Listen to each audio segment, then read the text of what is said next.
You can't see.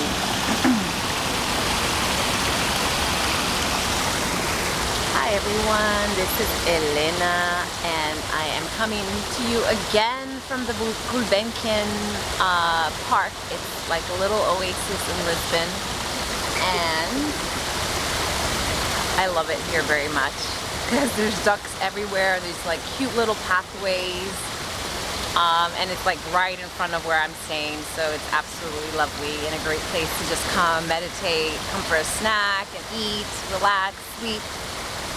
And I am confirming that I already did my headstand practice, headstand, handstand, although more of a headstand practice as opposed to a handstand since that's really not there.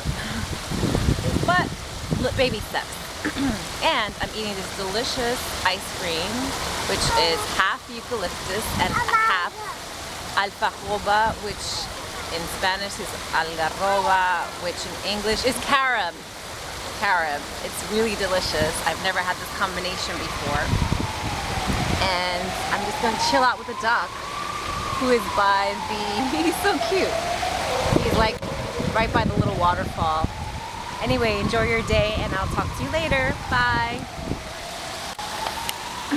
He's so cute. Look at this old duck. Look at the other duck.